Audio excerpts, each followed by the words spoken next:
പരാതിക്കാരിൽ നിന്നും കൈക്കൂലി വാങ്ങിയ പോലീസ് ഉദ്യോഗസ്ഥനെ സംരക്ഷിച്ച് സംസ്ഥാന സർക്കാർ. പുനലൂർ മുൻ ഡിവൈഎസ്പി വിനോദിനെതിരെ വിജിലൻസ് അന്വേഷണമില്ല. അച്ചടക്ക നടപടിക്ക് DGPയുടെ ശുപാർശ ഉണ്ടായിട്ടും സർവീസിൽ തുടർന്നുകൊണ്ടുള്ള വകുപ്പുതല അന്വേഷണത്തിനാണ് സർക്കാർ ഉത്തരവിട്ടത്.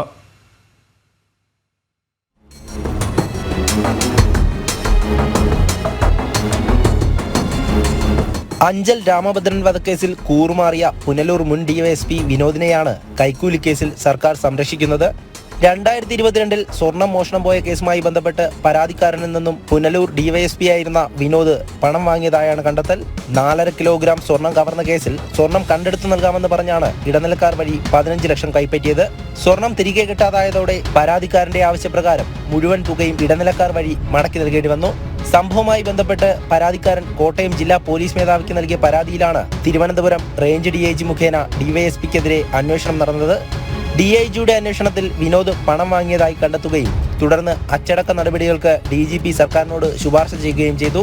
എന്നാൽ സാമ്പത്തിക ഇടപാടുമായി ബന്ധപ്പെട്ട കേസിൽ വിജിലൻസ് അന്വേഷണമുണ്ടായില്ല. DGPയുടെ ശുപാർശ ഉണ്ടായിരുന്നിട്ടും അച്ചടക്ക നടപടി സ്വീകരിക്കാതെ വീണ്ടും പോലീസ് ഉദ്യോഗസ്ഥനെ സർവീസിൽ നിലനിർത്തിക്കൊണ്ടുള്ള വകുപ്പുതല അന്വേഷണത്തിനാണ് സർക്കാർ ഉത്തരവിട്ടത്. ചില പ്രത്യേക താൽപര്യങ്ങൾക്കനുസരിച്ച് ഉദ്യോഗസ്ഥനെ സർവീസിലെ ഉന്നത പദവികളിലേക്ക് എത്തിക്കുന്നതിനായുള്ള ശ്രമങ്ങളാണ് നടക്കുന്നത്. അന്വേഷണത്തിൽ പണം വാങ്ങിയെന്ന് കണ്ടെത്തിയിട്ടും അച്ചടക്ക നടപടി സ്വീകരിക്കാത്തതും വിജിലൻസ് അന്വേഷണത്തിന് വിടാത്തതും ഉദ്യോഗസ്ഥനെ സംരക്ഷിക്കുവാനുള്ള ഇടതു സർക്കാരിന്റെ നീക്കമാണെന്ന് വ്യക്തം. ജനം, കൊല്ലം.